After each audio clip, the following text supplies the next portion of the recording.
Hey guys, what's going on? It's Obezgaming back again with another video, and today we have another Team of the Week review for you guys, and it is going to be Dayot Upamecano. This is his first inform of FIFA, and he has been put up to an 84 rated centre back. This is already one of the most popular cards in FIFA, so the fact that he's got an upgrade can only bear well for this card. So, starters, looking at the front of the card, he has had quite a decent upgrade on his base card. He has had an extra 2 pace, extra 2 dribbling, 2 shooting, 3 defending, 3 passing and 2 physical, so a fair upgrade there.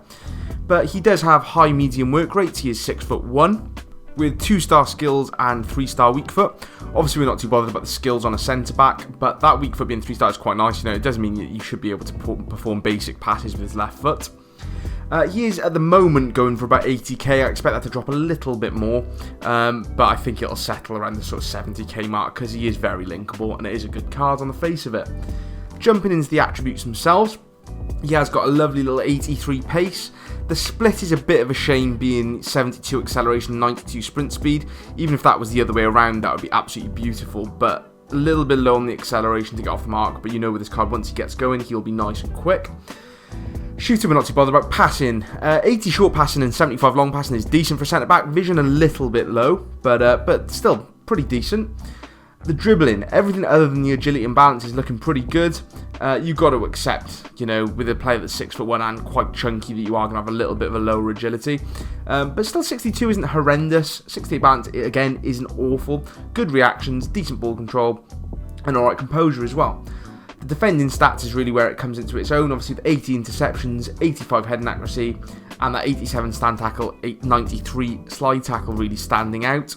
And along with that, 90 strength, 85 aggression, and 89 jumping. Obviously with him only being 6'1", 89 jumping is pretty key there.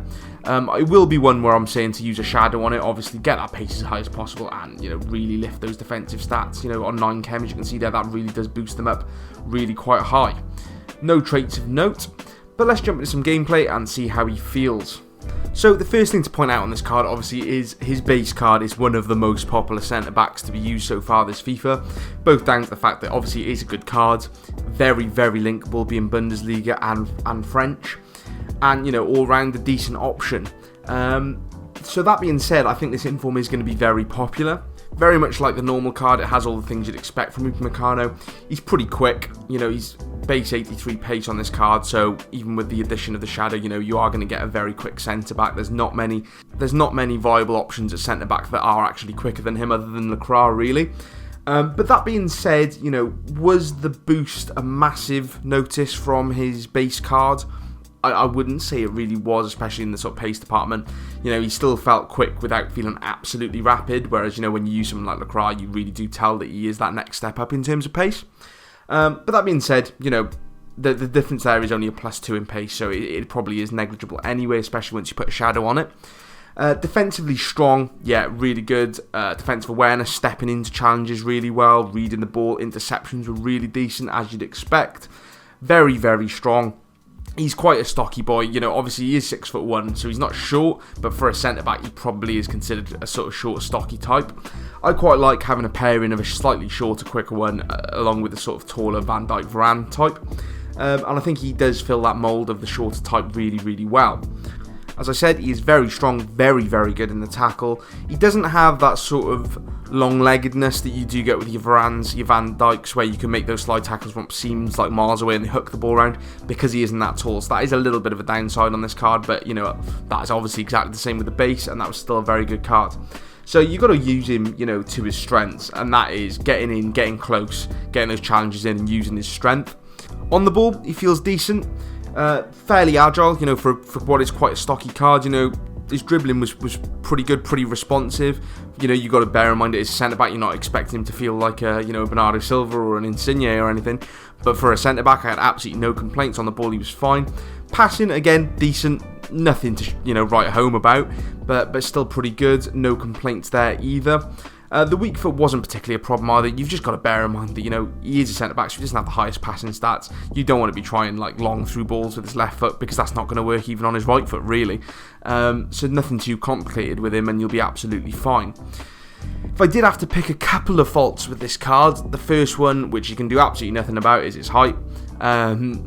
there was situations where he struggled a little bit with players like CR7, purely because he just can't compete in the air due to the height. So those balls over the top they were getting to first, just because he can't get there. The jumping is decent at 89, and he was quite a threat from corners, but it's just not on the same level as, when you're getting your 6'3", 6'4" centre backs that can really tower above the opposition strikers. So that was the only huge downside. And the other thing I'd say, which isn't a negative as such, I just didn't particularly feel like this card was... Well, let's look at the prices. He's 5k for the base and going to settle about 75k for the inform. Do I think this card is 70k better than the base card? Probably not. It is a slight upgrade, but, really, in-game, does it feel that noticeable? Arguably not. It's not like stepping up from an Upamecano to a Varane, for example. It's not that huge jump where you really feel like, okay, I've gone up in quality here. It is a slight improvement. Little things like his passing does feel a little bit better than on the base, and so on. But, again, is he really worth 75k when you can just get the base card for just 5k?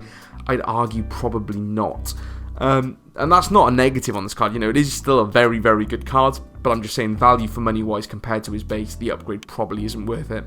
But on that note, that brings me to the end of the video, guys. So, I would like to say he is a very good card. I don't want to end on a sad note, on a sour note. He is very good, just for me, not quite worth the money. But I hope you enjoyed the video, and I hope that's helped you make a decision on him. If it has, please leave a like and subscribe, and I'll catch you in the next one. Peace.